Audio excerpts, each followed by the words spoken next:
Shalom, shalom Bapak Ibu Saudara semua, saksi Kristus yang sangat dikasihi Tuhan Yesus. Kami senantiasa doakan kiranya saudara semua sehat-sehat selalu dan baik-baik saja di dalam segala sesuatu. Tuhan Yesus melindungi dan memberkati saudara semua. Terima kasih saudara telah membantu pelayanan kami di dalam pekerjaan Tuhan, dan kami sangat menghargai bila mendapatkan tanggapan yang baik dari saudara semua dengan mensubscribe channel ini dan juga tekan tombol lonceng dan tombol jempolnya. Kesaksian saya hari ini tentang peringatan Tuhan, yaitu agar kita bersiap-siap menjadi mempelai Kristus dan sudah siap dengan memakai pakaian pesta dari lenan halus. Pasal yang saya dapatkan dari Tuhan untuk menjadi mempelai Kristus adalah melakukan tugas sebagai imam. Alkitab menjelaskan bahwa Yesus Kristus sebagai imam besar agung adalah sebagai kepala tubuh, dan kita semua sebagai tubuh Kristus, umat Tuhan yang kudus, mempunyai sebuah tugas sebagai imam yang berdiri bagi bangsa kita dan bangsa-bangsa sampai ke ujung bumi. Di dalam Ibrani 4 ayat 14, karena kita sekarang mempunyai imam besar agung yang telah melintasi semua langit, yaitu Yesus, Anak Allah, baiklah kita teguh berpegang pada pengakuan iman kita. Di dalam Kolose 1 ayat 15-18,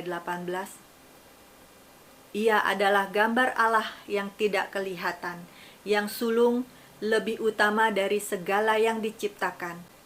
Karena di dalam Dialah telah diciptakan segala sesuatu yang ada di sorga dan yang ada di bumi, yang kelihatan dan yang tidak kelihatan, baik singgasana maupun kerajaan, baik pemerintah maupun penguasa. Segala sesuatu diciptakan oleh Dia dan untuk Dia.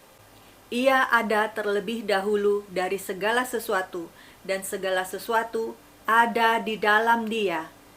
Ialah kepala tubuh, yaitu jemaat. Ialah yang sulung, yang pertama bangkit dari antara orang mati, sehingga Ia yang lebih utama dari segala sesuatu. Kita sebagai tubuh Kristus, umat Tuhan yang kudus, memiliki tugas sebagai imam. Di dalam 1 Petrus 2 ayat 9, tetapi kamulah bangsa yang terpilih, imamat yang rajani, bangsa yang kudus, umat kepunyaan Allah sendiri, supaya kamu memberitakan perbuatan-perbuatan yang besar dari Dia, yang telah memanggil kamu keluar dari kegelapan kepada terangnya yang ajaib. Di dalam Ulangan 7 ayat 6, sebab engkaulah umat yang kudus bagi Tuhan, Allahmu, engkaulah yang dipilih oleh Tuhan, Allahmu, dari segala bangsa di atas muka bumi, untuk menjadi umat kesayangannya. Siapakah imam itu? Imam harus memakai pakaian lenan. Di dalam Imamat 6 ayat 10 bagian A, imam haruslah mengenakan pakaian lenannya dan mengenakan celana lenan untuk menutupi auratnya. Di dalam Zakaria 3 ayat 3-9, adapun Yosua mengenakan pakaian yang kotor waktu dia berdiri di hadapan malaikat itu, yang memberikan perintah kepada orang-orang yang melayaninya, tanggalkanlah pakaian yang kotor itu daripadanya. Dan kepada Yosua ia berkata, lihat, dengan ini aku telah menjauhkan kesalahanmu daripadamu. Aku akan mengenakan kepadamu pakaian pesta. Kemudian ia berkata, taruhlah serban tahir pada kepalanya. Maka mereka menaruh serban tahir pada kepalanya dan mengenakan pakaian kepadanya, sedang malaikat Tuhan berdiri di situ. Lalu malaikat Tuhan itu memberi jaminan kepada Yosua, beginilah firman Tuhan semesta alam, apabila engkau hidup menurut jalan yang kutunjukkan dan melakukan tugas yang kuberikan kepadamu, maka engkau akan memerintah rumahku dan mengurus pelataranku, dan aku akan mengizinkan engkau masuk ke antara mereka yang berdiri melayani di sini. Dengarkanlah Hai imam besar Yosua, engkau dan teman-temanmu yang duduk di hadapanmu, sungguh kamu merupakan suatu lambang, sebab sesungguhnya aku akan mendatangkan hambaku, yakni Sang Tunas. Sebab sesungguhnya permata yang telah kuserahkan kepada Yosua, satu permata bermata 7. Sesungguhnya aku akan mengukirkan ukiran di atasnya. Demikianlah firman Tuhan semesta alam. Dan aku akan menghapus kesalahan negeri ini dalam 1 hari saja. Amin, amin. Gambaran imam adalah sebagai mempelai Kristus di dalam Wahyu 19 ayat 7-8. Marilah kita bersukacita dan bersorak-sorai dan memuliakan Dia, karena hari perkawinan anak domba telah tiba dan pengantinnya telah siap sedia, dan kepadanya dikaruniakan supaya memakai kain lenan halus yang berkilau-kilauan dan yang putih bersih. Lenan halus itu adalah perbuatan-perbuatan yang benar dari orang-orang kudus. Mempelai Kristus adalah sebagai imam yang berdiri bagi bangsanya dan bangsa-bangsa sampai ke ujung-ujung bumi. Perintah Tuhan kepada imam yaitu, pertama, tugas imam adalah membangun mezbah bagi Tuhan. Tuhan memerintahkan kepada Musa agar bangsa Israel sebagai umat pilihan Tuhan membangun mezbah bagi Tuhan. Di dalam Keluaran 20 ayat 24, kau buatlah bagiku mezbah dari tanah, dan persembahkanlah di atasnya korban bakaranmu dan korban keselamatanmu, kambing dombamu dan lembu sapimu. Pada setiap tempat yang kutentukan menjadi tempat peringatan bagi namaku, aku akan datang kepadamu dan memberkati engkau. Di dalam 2 Tawarik 16 ayat 9, karena mata Tuhan menjelajah seluruh bumi untuk melimpahkan kekuatannya kepada mereka yang bersungguh hati terhadap Dia. Amin. Tuhan memerintahkan kepada kita untuk membangun mezbah, dan Tuhan berjanji akan datang kepada kita dan memberkati kita. Dan Tuhan berjanji melimpahkan kekuatannya kepada kita bila kita sungguh-sungguh segenap hati mencari Tuhan.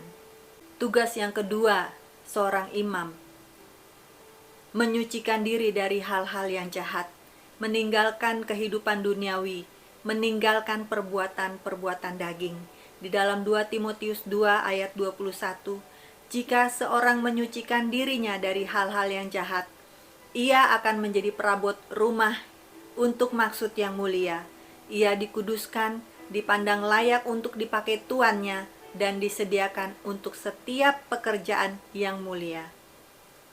Imamat 20 ayat 26, kuduslah kamu bagiku, sebab aku ini Tuhan, kudus, dan aku telah memisahkan kamu dari bangsa-bangsa lain, supaya kamu menjadi milikku.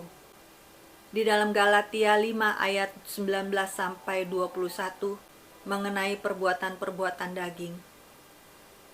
Perbuatan daging telah nyata, yaitu percabulan, kecemaran, hawa nafsu, penyembahan berhala, sihir, perseteruan, perselisihan, iri hati, amarah, kepentingan diri sendiri, percideraan, roh pemecah, kedengkian, kemabukan, pesta pora, dan sebagainya. Terhadap semuanya itu, kuperingatkan kamu, seperti yang telah kubuat dahulu, bahwa barang siapa melakukan hal-hal yang demikian, ia tidak akan mendapat bagian dalam kerajaan Allah. Saudaraku, mari kita melihat dan bercermin kepada diri kita sendiri.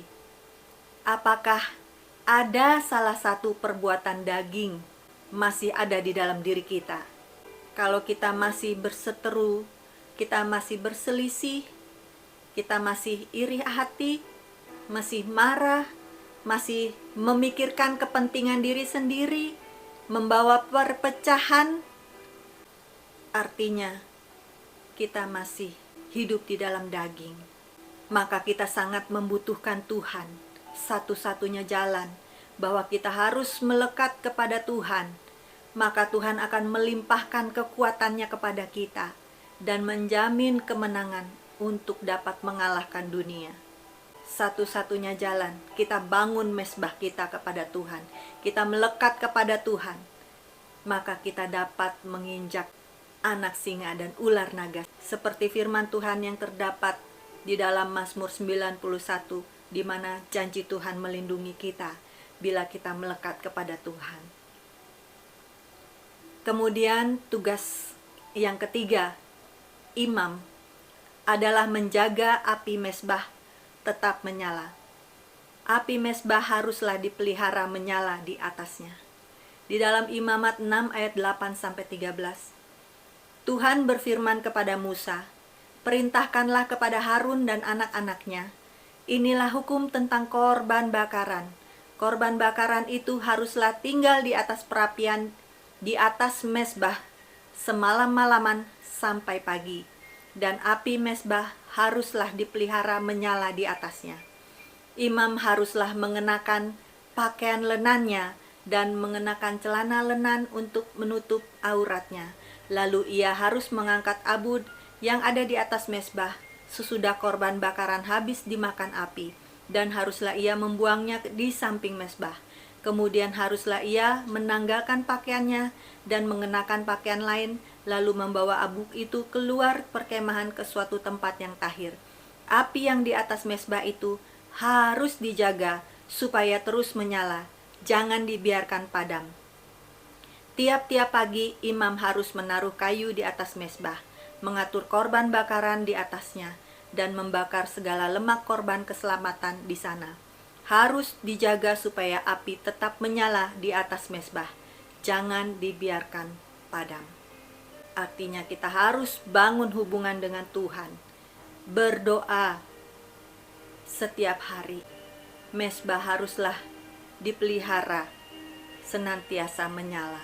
Kemudian tugas yang keempat, imam mengadakan pendamaian dan pengudusan bagi bangsanya dan bangsa-bangsa sampai ke ujung-ujung bumi.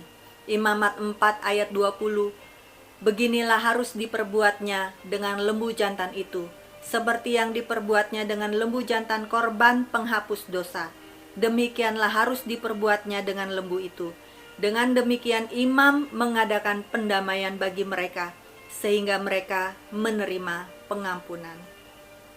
Setiap hari kita harus bawa keluarga kita, kota kita, bangsa kita, bahkan bangsa-bangsa sampai ke ujung-ujung bumi. Kita bawa di dalam doa-doa kita.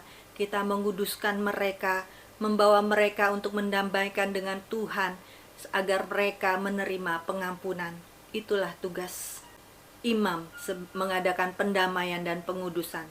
Di dalam Keluaran 29 ayat 36-37, tiap-tiap hari haruslah engkau mengolah seekor lembu jantan menjadi korban penghapus dosa untuk mengadakan pendamaian, dan haruslah kau sucikan mezbah itu dengan mengadakan pendamaian baginya. Haruslah engkau mengurapinya dan menguduskannya. 7 hari lamanya haruslah engkau mengadakan pendamaian bagi mezbah itu. Haruslah engkau menguduskannya. Maka mezbah itu akan menjadi maha kudus. Setiap orang yang kena kepada mezbah itu akan menjadi kudus. Amin, amin. Jadi saudara, kita membawa keluarga kita, kota kita, bangsa kita, bahkan bangsa-bangsa sampai ke ujung-ujung bumi setiap hari. Maka mereka menerima pengampunan dari Tuhan dan menjadi kudus. Itulah tugas imam. Kemudian yang kelima, tugas imam senantiasa mempersembahkan korban pujian syukur. Di dalam Mazmur 30 ayat 5, nyanyikanlah mazmur bagi Tuhan, hai orang-orang yang dikasihinya, dan persembahkanlah syukur kepada namanya yang kudus. Di dalam Wahyu 15 ayat 2, dan aku melihat sesuatu bagaikan lautan kaca bercampur api, dan di tepi lautan kaca itu berdiri orang-orang yang telah mengalahkan binatang itu dan patungnya dan bilangan namanya. Pada mereka ada kecapi Allah. Kecapi Allah yaitu puji-pujian dan penyembahan dan korban syukur bagi Tuhan senantiasa ada di dalam hidup orang-orang yang dikasihi Tuhan sebagai imam. Wahyu 15 ayat 3-4. Dan mereka menyanyikan nyanyian Musa, hamba Allah, dan nyanyian anak domba, bunyinya, besar dan ajaib segala pekerjaan-Mu ya Tuhan, Allah yang maha kuasa, adil dan benar segala jalan-Mu, ya Raja segala bangsa. Siapakah yang tidak takut ya Tuhan, dan yang tidak memuliakan nama-Mu? Sebab Engkau saja yang kudus, karena semua bangsa akan datang dan sujud menyembah Engkau, sebab telah nyata kebenaran segala penghakiman-Mu. Amin, amin. Tugas imam yang keenam adalah melakukan kehendak Bapa dengan setia. Di dalam Matius 7 ayat 21, bukan setiap orang yang berseru kepadaku Tuhan, Tuhan akan masuk ke dalam kerajaan sorga, melainkan dia yang melakukan kehendak Bapa-Ku yang di sorga. Firman Tuhan di dalam Lukas 6 ayat 46-49. Mengapa kamu berseru kepadaku Tuhan, Tuhan, padahal kamu tidak melakukan apa yang aku katakan? Setiap orang yang datang kepadaku dan mendengarkan perkataanku serta melakukannya, aku akan menyatakan kepadamu dengan siapa ia dapat disamakan. Ia sama dengan seorang yang mendirikan rumah. Orang itu menggali dalam-dalam dan meletakkan dasarnya di atas batu. Ketika datang air bah dan banjir melanda rumah itu tidak dapat digoyahkan, karena rumah itu kokoh dibangun. Akan tetapi, barang siapa mendengar perkataanku, tetapi tidak melakukannya, ia sama dengan seorang yang mendirikan rumah di atas tanah tanpa dasar. Ketika banjir melandanya, rumah itu segera rubuh dan hebatlah kerusakannya. Di dalam 2 Korintus 5 ayat 10, sebab kita semua harus menghadap tahta pengadilan Kristus, supaya setiap orang memperoleh apa yang patut diterimanya, sesuai dengan yang dilakukannya dalam hidupnya ini, baik ataupun jahat. Amin, amin.